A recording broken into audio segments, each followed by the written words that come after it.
You're waking up in a stone chamber in a castle in 13th century England. First thing that hits you is the cold, not the cute nippy kind that makes you snuggle deeper into your comforter. This is the kind of cold that stabs right through you, makes your bones ache, the kind that has you seeing your breath in the air before you even open your eyes. Unlike your nice memory foam mattress with its Egyptian cotton sheets, you're lying on a straw-filled mattress. Yeah, actual straw, and it's not alone in there. The rustling you hear, that's the mice. They live in your bed now. Oh, and those little bites you feel. Fleas and bed bugs, your constant compions that no amount of status can protect you from. The room is nearly pitch black because, surprise, there's no electricity, no light switches to flip, no bedside lamps, just thick darkness, occasionally pierced by a sliver of dawn light from the narrow window slits that let in more cold air than actual sunlight. And the smell. Oh God, the smell. Medieval castles didn't exactly have great ventilation. That musty damp odour is the stone walls perpetually wet in England's climate. The sharp tang underneath. That's the chamber pot in the corner because you don't have a bathroom. Not even close. And despite what movies show you, medieval people didn't bathe it often, especially not in winter. So there's also the unique funk of unwashed human that permeates everything. Morning, my lady. The voice startles you. Right. You're not alone. Your ladies in waiting sleep in the same room as you. Actually, one of them sleeps at the foot of your bed. She's been there all night listening to you snore, watching you drool. Privacy.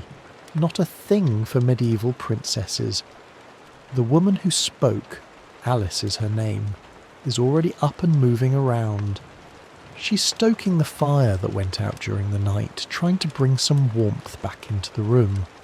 She's been awake for at least an hour already, because that's what servants do. They wake before you, sleep after you, and basically exist to make your life function. It's time for morning prayers, my lady, Alice says, helping you sit up. The household is gathering. This isn't optional, no matter how tired you are.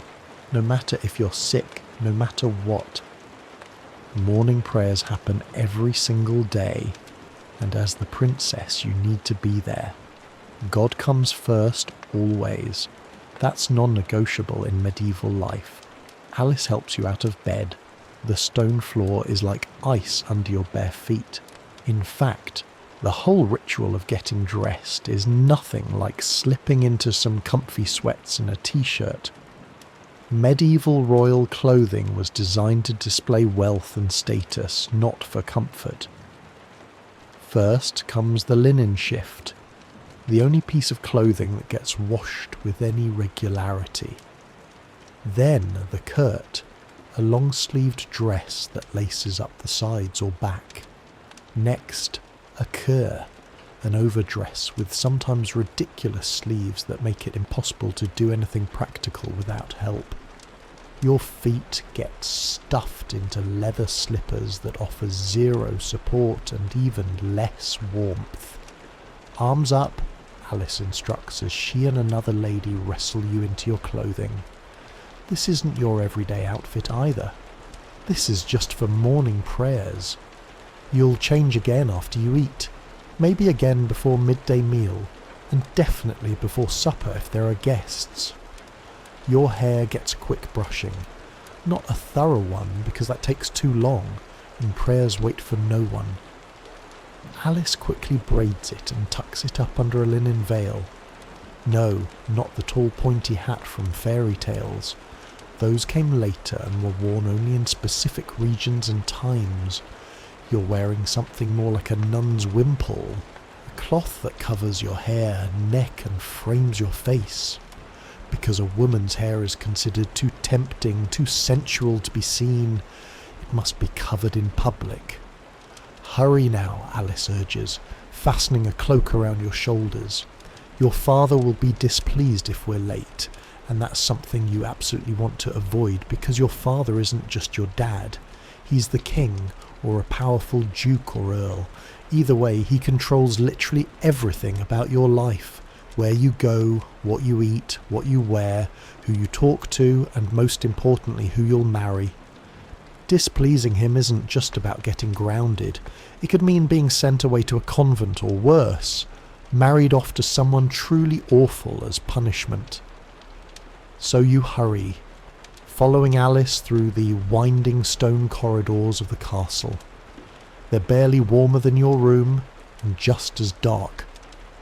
Servants are scurrying about with lit torches and rush lights, trying to bring some illumination to the gloom. The smell gets worse as you pass near the kitchens, a mix of smoke, unwashed bodies, and food that would turn your modern stomach. You reach the castle's chapel just as the bells are ringing. Everyone is already assembled. Your father at the front, of course, with your mother beside him if she's still alive.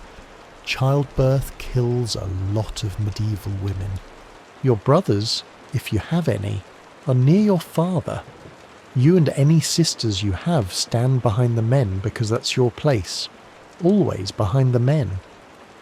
The chapel is cold too, but at least there are candles, dozens of them, casting a warm glow that almost makes the place feel cosy. Almost. You can still see your breath in the air. The priest begins the prayers in Latin. You understand some of it. You've heard these same prayers every day of your life after all, but full comprehension isn't expected of you. You're a woman.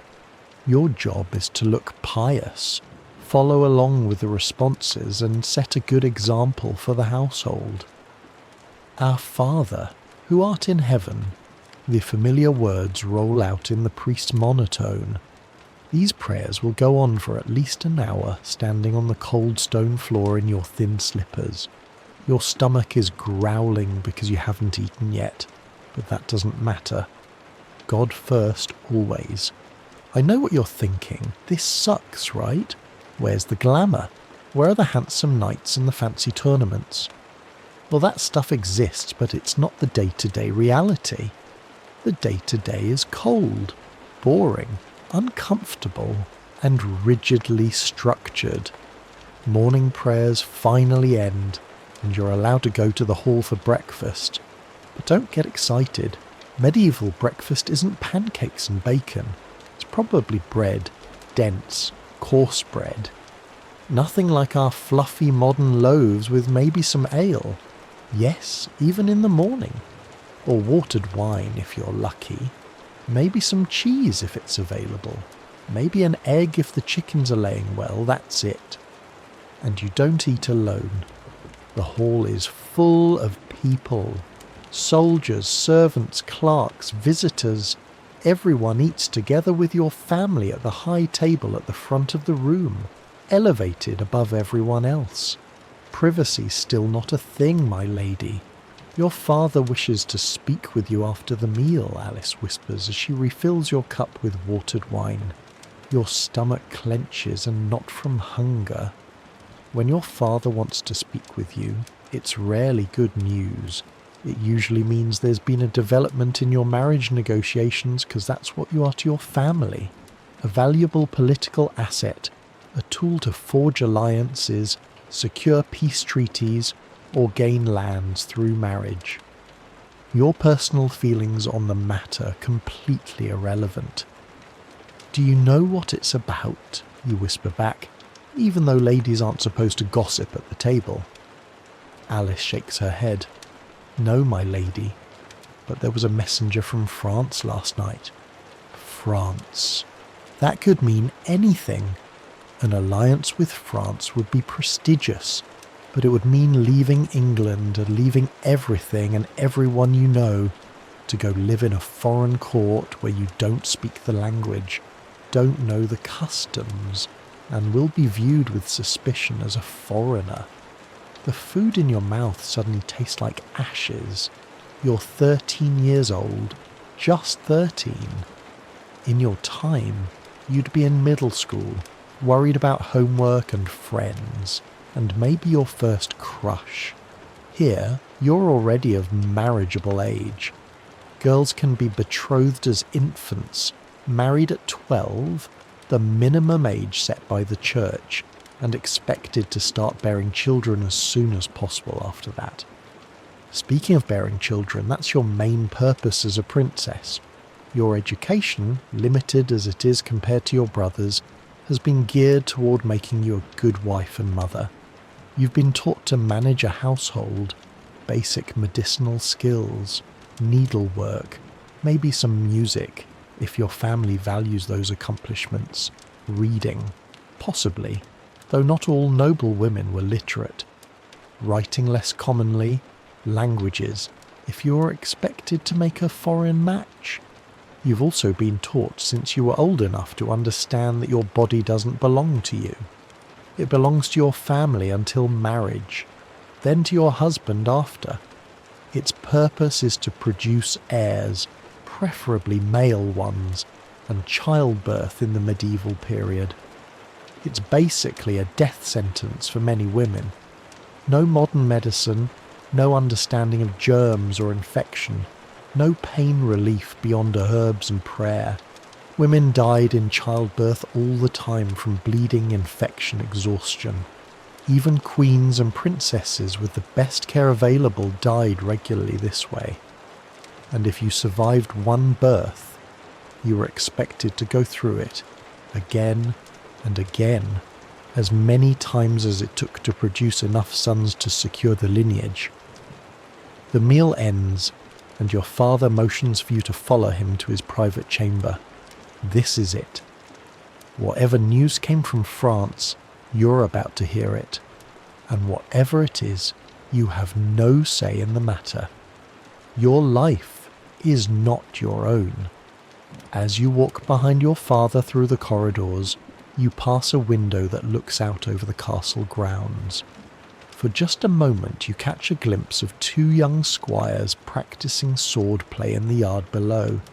They're laughing, free in a way you'll never be. They get to learn fighting, strategy, horsemanship, all things forbidden to you because you're female. Their futures will be determined largely by their own abilities and choices. Yours was determined the moment you were born female and royal. The heavy wooden door to your father's chamber cracks open, and you're ushered inside. Unlike your sparse sleeping chamber, this room shows the true wealth of your family. Tapestries line the walls, keeping out draughts while displaying hunting scenes and family crests. A fire roars in the hearth, making this the warmest room in the castle. Your father has a desk, an actual piece of furniture dedicated just to writing and business, covered with parchments, quills, and his personal seal. "Daughter," he says, not bothering with your name. Me fathers, especially royal ones, weren't exactly the warm, fuzzy type. The King of France has proposed a match between you and his second son, Philippe. And there it is, your future decided. You don't know this Philippe. You've never met him. You don't know if he's kind or cruel, handsome or ugly, smart or stupid. None of that matters. What matters is that France is powerful, and this alliance would benefit your family politically. The terms are favourable, your father continues, as if discussing the sale of a horse rather than your entire life. Your dowie will include the Northern Territories, and in return we will receive trade rights through French ports. You're 13. You've never left England. You don't speak French, and now you're expected to leave everything behind. Go to a foreign country, marry a stranger, sleep with him, bear his children, and run his household, all while being watched and judged by a court that sees you as an outsider. When, it's all you can manage to ask, when will your life as you know it end? The betrothal will be announced at Michael's. The wedding will take place next spring. After you turn 14, your father finally looks at you directly. This is a good match, better than I hoped for. You will bring honour to our family. Translation: be grateful. Some girls get sold off to men 3 times their age. Some get sent to foreign courts, even more distant and strange. Some get married to secure peace with enemies who hate them from the moment they arrive. By medieval royal standards, this is actually a decent arrangement. Yes, father, you say, because there's nothing else to say. No point in crying or begging. It won't change anything. This is your duty. This is what you were born for. As you leave your father's chamber, you realise that your life as you've known it, already restricted and controlled, now has an expiration date. You have less than a year left in your home with the people you know, speaking the language you understand. After that, you belong to France, to Philippe, to a life that's being thrust upon you without your consent. Alice is waiting outside the door. One look at your face tells her everything. France, she asks quietly. You nod. The second son, a small ray of hope in her voice. You nod again. Well, she says, trying to find something positive. At least he won't be king. Less pressure on you. Small comfort. Second sons still expect heirs, still have political responsibilities, still have complete control over their wives. But Alice is right about one thing. Not being queen consort does mean slightly less scrutiny, slightly lower stakes. Come, Alice says, guiding you back toward your chambers. It's time for your lessons. And so your day continues. You don't get to fall apart. Don't get to process this life-changing news. There's no therapist to talk to, no understanding parent to comfort you. There's just the relentless schedule of a medieval princess's day. Prayers, meals, lessons. More prayers, more meals, maybe some supervised recreation if you're lucky, and then bed the same tomorrow and the next day until you're shipped off to France to begin your real purpose, making babies and securing alliances. This is the reality of being a medieval princess. Not fairy tales, not romance, not freedom, just duty, restriction, and the constant looming knowledge that your body isn't your own. And this is just the morning of your day. The rest even more controlled, even more focused on preparing you for the one thing that matters, being valuable marriage material. As you follow Alice back to your cold chamber, where you'll spend the next few hours practicing needlework or learning French, suddenly very important, you catch yourself wondering what it would be like to be one of those squires instead, to hold a sword instead of a needle, to have choices instead of obligations. But those thoughts are dangerous. Better to accept your fate, better to be the good, obedient daughter and future wife. Because in medieval Europe, for a princess, that's the only way to survive. And survival, not happiness, is the best you can hope for. Alice leads you back to your chamber where several other ladies are waiting. They're all from noble families sent to serve you and learn the ways of court alongside you. They're not exactly friends. True friendship isn't really a concept that exists in the same way for medieval nobility. These girls are both your servants and your competition, watching your every move and reporting back to their families about the princess they serve. Lady Catherine will be here shortly for your French lessons, Alice says, helping you change into a simpler gown, more suitable for sitting and studying. Your father says you'll need extra practice now. Of course he does. The clock is ticking on your transformation from English princess to French bride. Learning the language isn't just about communication, it's about survival. The chamber feels slightly warmer now that the morning fire has been burning for a while. Your ladies busy themselves around the room preparing your study materials. One of them, Margaret, who's about your age, looks at you with sympathy in her eyes. She knows what it means to be married off to a foreign court. Her sister was sent to Scotland last year and hasn't been heard from since. I hear the French court is very grand, Margaret offers, trying to be helpful, much more refined than ours. What she doesn't say, but you both know, is that the French will find every flaw in your manners, your speech, your appearance. You'll be judged mercilessly as the foreign bride, the outsider. No matter how well you prepare, it won't be enough. Lady Catherine arrives, and your heart sinks. She's a stern, thin-lipped woman who spent time in the French court in her youth and never lets anyone forget it. She carries a small wooden paddle that she uses to rap your knuckles when you mispronounce a word. By the end of most lessons, your fingers are red and swollen. Bonjour mademoiselle, she says sharply, not bothering with pleasantries in English. You stare at her blankly. You've been learning French for years. All noble children do, since it's the language of diplomacy. But you're nowhere near fluent, and now suddenly your entire future depends on how quickly you can master it. She said, "We have much to do today," Margaret whispers, earning herself a glare from Lady Catherine France.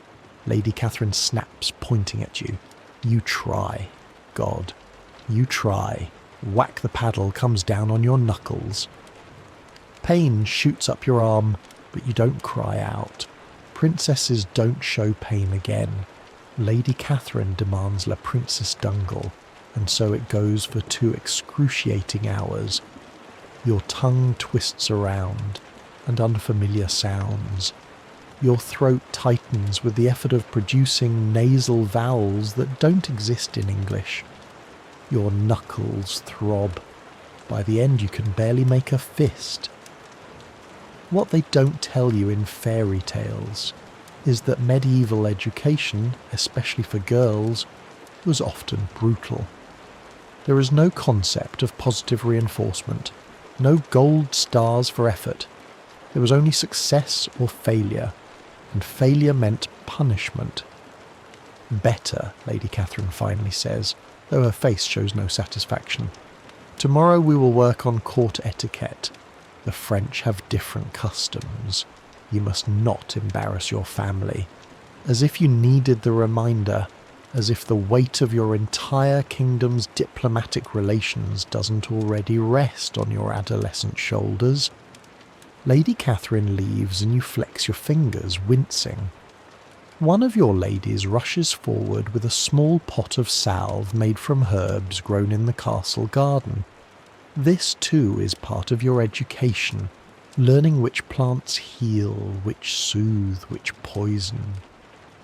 Medieval medical knowledge was primitive by our standards, but it was comprehensive in its own way, passed down from woman to woman across generations. "Time for your needlework, my lady," Alice announces as another lady brings forward your embroidery frame. "This at least is something you're good at. All noble girls learn needlework from the time they can hold a needle. It's not just decorative, it's practical. In a world before mass production, everything must be made by hand. Queens and peasants alike spend hours every day with needle and thread making and mending clothing, linens, tapestries.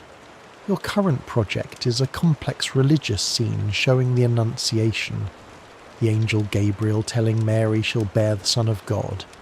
The symbolism isn't lost on you. Like Mary, you have no choice but to accept the fate handed to you by men who claim to speak with authority. The work is detailed and demanding. You're using silk threads imported at great expense from the East, dyed in vibrant colours that cost more than what a peasant family might earn in a year. The gold thread you're using for the angel's halo is actual gold pounded thin and wrapped around a silk core. Your family's wealth literally woven into fabric. Smaller stitches, Alice reminds you, inspecting your work. A French lady would use stitches so small they can hardly be seen. You sigh and pull out the last row, starting again. Your back aches from hunching over the frame. Your eyes strain in the dim light coming through the narrow window. Even on bright days, medieval castles are dark inside. Candles and oil lamps are expensive. So you work mostly by daylight, which means your productive hours are limited, especially in winter. Tell me about the French court. You say to Alice as you work, "What should I expect?" Alice purses her lips. It's more formal than here, more political. Everyone watching everyone else, looking for advantages, for weaknesses. Sounds awful, you mutter, pricking your finger for the third time. A drop of blood stains the white linen. You'll have to work it into the pattern somehow. It's survival. Alice corrects you. Court life is a battlefield without swords. Words are the weapons. Alliances are the armour. And unlike men, women can't settle disputes with a duel. We must be cleverer, more patient. This too is part of your education. Learning the unwritten rules of court life. How to read people's intentions behind their formal words. How to navigate the treacherous waters of noble politics, where a single misstep could mean disaster not just for you, but for your entire family. Will you come with me? You ask suddenly to France. Alice's face softens. If your father permits it. Some of us will accompany you, though many of your ladies in France will be French. Chosen by your husband's family to help you adjust, to spy on you. She means to report your every word and deed back to your new family, to make sure your loyalties shift appropriately from England to France. The morning passes in silence after that, broken only by the soft sounds of needles through fabric and the occasional instruction from Alice. Your thoughts drift to what awaits you in France. Will your husband be kind? Will you be allowed to bring your favourite books? Will anyone there care about what you want, what you think, what you feel? You know the answer. No one cares now. Why would that change in France? Midday approaches and it's time to change clothes again for the meal. This time you're dressed more formally as there are visitors to the castle, minor nobles from nearby estates coming to pay respects to your father and incidentally to get a look at you, the princess who's made such an advantageous match. You're a curiosity now, a success story in the medieval marriage market. Your value has just increased significantly. The great hall is noisy and crowded when you enter. Trestle tables have been set up in rows with your family's high table on a raised platform at the front. The stone floor is covered with fresh rushes mixed with herbs that release their scent when crushed underfoot, helping to mask the smells of so many people in one space. You take your place at the high table, careful to observe all the proper formalities, back straight, eyes modestly lowered, hands folded, silent and less spoken to, the perfect medieval lady giving no one any reason to criticise. The meal is more elaborate than breakfast. Roasted meats, fish, bread, cheese, seasonal vegetables prepared with expensive spices. Wine flows freely. You eat little, your stomach still tight with anxiety about your future. Besides, it's not ladylike to show too much appetite. Medieval beauty standards for noble women prize daintiness, pallidness, and delicacy. The one ethereal look that comes from never getting enough sun or food was considered attractive. The plump, rosy-cheeked ideal came much later. My daughter, your father calls down the table, making you jump. Lady Catherine tells me your French still needs work. You feel dozens of eyes turn to you. Heat rises in your cheeks. Yes, father, I'm trying. Try harder, he says bluntly. I won't have the French court laughing at English education. You nod, eyes lowered again, humiliation burning through you. Public criticism is just another tool in the medieval parenting arsenal. Shame as motivation, fear as incentive. Perhaps the princess would benefit from a French lady in waiting, suggests one of the visiting nobles, someone who could speak with her throughout the day. Your father considers this, then nods. A practical suggestion. I'll arrange it. And just like that, another decision about your life is made without your input. Another stranger will be thrust into your intimate daily routine. Another person to judge you, to find you wanting. After the meal, you're allowed a brief period of recreation in the castle garden. It's one of the few times in your day when you're permitted outdoors, and even then you're closely supervised. Medieval noble girls don't run, don't shout, don't climb trees, or play rough games like boys do. Your recreation consists of sedate walks along garden paths, perhaps some gentle ball games or dancing practice. The garden itself is nothing like our modern idea of ornamental gardens. It's primarily functional herbs for cooking and medicine, vegetables, fruit trees. Beauty is secondary to utility in medieval life. Tell me about Prince Philip, you say to Alice as you walk. What do you know of him? Alice hesitates. He's 17, she finally says. 4 years your senior. They say he's interested in scholarly pursuits. That could mean anything from a genuine intellectual to a weak boy unfit for military training.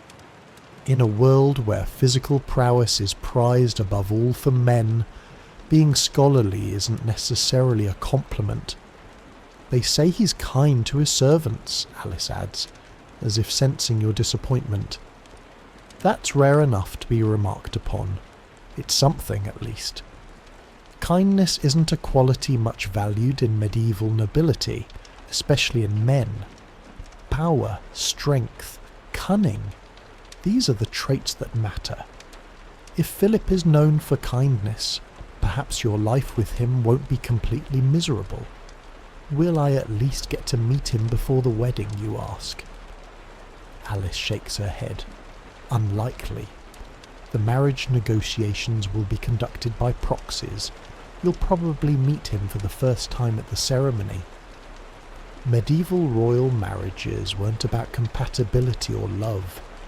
They were business arrangements, political alliances sealed with vows and consummated with bodies. The idea that you should meet your spouse beforehand, let alone have anything in common with them, would have seemed absurd to medieval nobility. Your afternoon lessons begin after your brief garden respite. These focus on household management, the skills you'll need as the lady of a grand estate, because that's what a princess becomes after marriage. The manager of her husband's household, responsible for everything from provisioning the kitchens to overseeing the servants to maintaining the accounts. Brother Thomas, a monk from the nearby abbey who serves as the castle's clearer and accountant, arrives with his wax tablets and stylus. Today's lesson is on household expenditures, how to track what's spent, what's saved, what's wasted. A well-run household reflects God's order. Brother Thomas intones, his voice as dry as the parchment he carries. Wastefulness is a sin. Carelessness is a sin. Ignorance of your resources is a sin. Everything is a sin in medieval Christianity. The fear of hell permeates every aspect of life, every decision, every thought. It's the ultimate control mechanism in a world already rigidly controlled by social hierarchies. Brother Thomas sets a tablet before you, covered in neat rows of Roman numerals. Calculate the cost of provisioning the kitchen for 1 month based on these figures, he instructs. It's tedious, painstaking work. Arabic numerals exist, but aren't widely used yet in Europe. Calculations that would take us seconds with modern math take you long, frustrating minutes. There are no shortcuts, no calculators, not even the simple convenience of positional notation that makes our base 10 system so efficient. Your head aches with the effort of converting measures and values. How many shillings to the pound? How many pence to the shilling? How many bushels of wheat to feed? How many people for how many days? The variables seem endless. You must know these things, Brother Thomas says sharply. When you make an error, a lady who cannot manage her household is at the mercy of dishonest stewards and thieving servants. He's right, of course. In the medieval world, numeracy is as important as literacy for a noble lady. You'll be responsible for managing vast estates, overseeing hundreds of servants and workers. If you can't keep track of resources, can't budget properly, can't detect when you're being cheated, your household will fall into disarray. And that reflects poorly not just on you, but on your husband. After mathematics comes music, another essential skill for a medieval lady. Not because anyone cares about your personal fulfillment or creative expression, but because accomplishments like music making increase your value as a diplomatic asset. A princess who can entertain at court is more useful than one who can't. Sister Agnes from the convent arrives with a small harp. Unlike the massive concert harps we think of today, medieval harps were portable instruments that could be played while seated in a lady's chamber. Your fingering has improved, Sister Agnes says as you pluck carefully at the strings, producing a simple melody, but your timing still falters in the middle section. Music in medieval Europe was primarily religious hymns, psalms, simple devotional pieces. Secular music existed too, of course, but it wasn't considered entirely proper for young noble ladies to sing the popular love songs of troubadours. Those came later when courtly love became fashionable. Your music lesson is cut short when your mother's messenger arrives. The Queen requests your presence, the woman says with a curtsy. Your mother? The Queen? Even in your thoughts you don't think of her informally. Medieval parent-child relationships, especially in royal families, weren't characterised by casual warmth. Respect, duty and proper distance were the norm. You follow the messenger through the winding corridors to your mother's chambers, larger and more luxurious than your own, befitting her status. Inside, you find her surrounded by her ladies, all working on an enormous tapestry stretched on a frame that takes up half the room. Daughter, she acknowledges you with a nod. Come see what we're making for your wedding. The tapestry shows a symbolic joining of your family's crest with that of the French royal family. The workmanship is exquisite. Your mother is known throughout the kingdom for her skill with a needle. This tapestry will travel with you to France, a visual reminder of the political alliance your body is sealing. It's beautiful, you say, because it is, despite what it represents.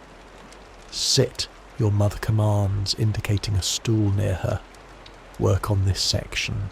The French court will judge your needlework harshly. You must not shame us.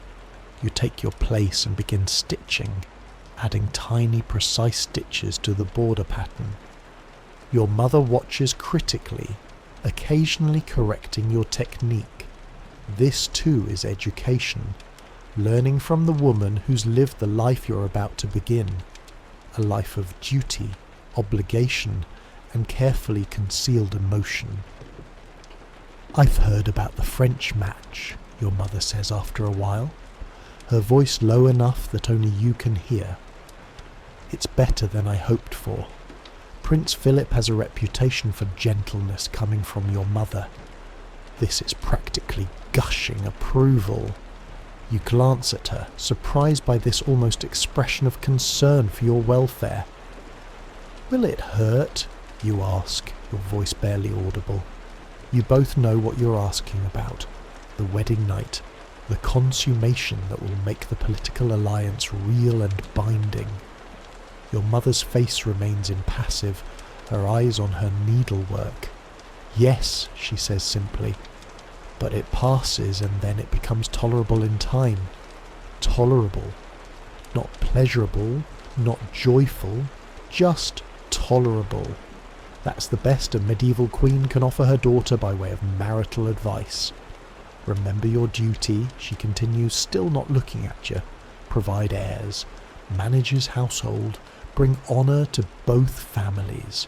The rest is unimportant. The rest being your happiness, your desires, your personhood, all unimportant in the grand scheme of medieval political marriage. Yes, mother, you say, because there's nothing else to say. You work in silence after that, adding stitches to a tapestry that symbolises your fate. The irony isn't lost on you. With every stitch you're literally helping to create the artefact of your own subjugation. But that's the nature of being a medieval princess.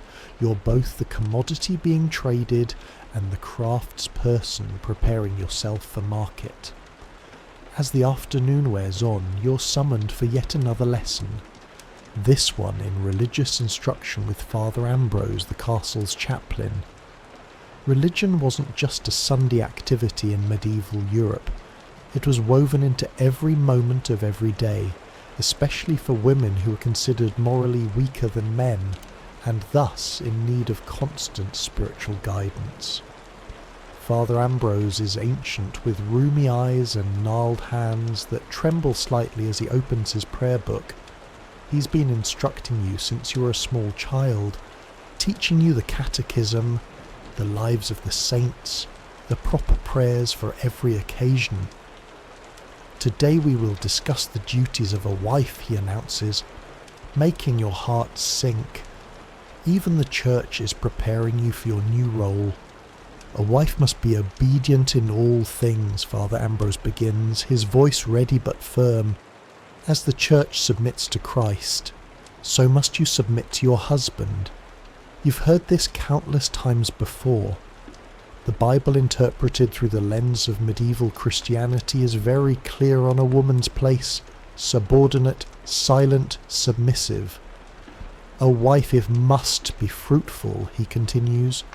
Children are God's blessing, and to refuse them is a mortal sin. What he doesn't say, but what hangs in the air between you, is the danger that comes with this blessing. Childbirth kills countless women every year. Queens and peasants alike die, bringing new life into the world. You've seen it happen. Ladies of the court who disappeared to their chambers for confinement and never emerged again. A wife must be modest, temperate, patient, and kind. Father Ambrose drones on. She must guard her tongue, her thoughts, and her actions, for she carries her husband's honour as well as her own. In other words, you have the responsibility without the authority, the blame without the power, the classic double bind of medieval womanhood. The lesson continues with example after example of virtuous wives from Scripture and the lives of saints, women who endured abuse, neglect, even torture without complaint, women who sacrificed everything for their husbands, their children, their faith, women whose only reward came after death. Is this what awaits you in France? A life of silent endurance, of hidden suffering, of swallowed words and buried feelings. By the time Father Ambrose finally closes his book, the sun is setting. Your day of education is nearly complete, but there's one final lesson before supper: dancing. Because a princess who can't perform the complex court dances will be an embarrassment to her family and her husband. Master Henri, the dancing master brought from France specifically to teach you the latest court dances, waits in the great hall. He's thin and elegant, with a perpetual expression of barely concealed disdain for the English court he considers provincial and backward. Mademoiselle, He greets you with a bow that somehow manages to be both proper and ironic. Today we practice the bass dance, very important at the French court, very elegant. You take your position, back straight, chin up, arms positioned just so. The musicians, 3 men with lute, recorder and small drum begin to play. The bass dance is slow and stately. A processional dance where the steps must be precise, the timing perfect, the overall effect one of controlled grace. It's harder than it looks. Medieval dancing isn't the free-form movement we think of today. It's rigidly choreographed, full of symbolic gestures and formal patterns. Every step, every turn, every hand position has meaning, and all of it must be performed while wearing heavy restrictive clothing, maintaining perfect posture, and never ever looking like you're exerting yourself. No, no, no, Master Henri interrupts, clapping his hands sharply. The 3rd step is back, then left. You go left, then back, all wrong again. And so you begin again and again and again. Your feet ache in your thin slippers. Your back screams from the unnatural posture.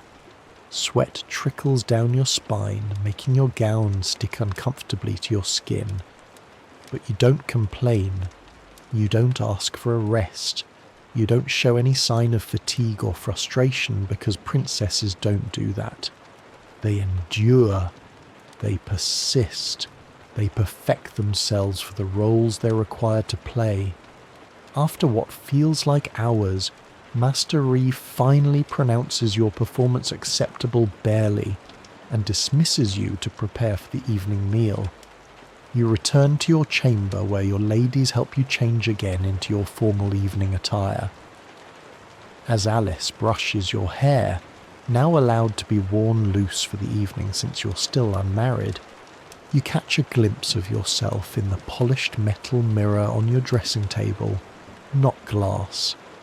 Glass mirrors exist but are incredibly rare and expensive. This reflection is dimmer, less defined, like looking at yourself through water.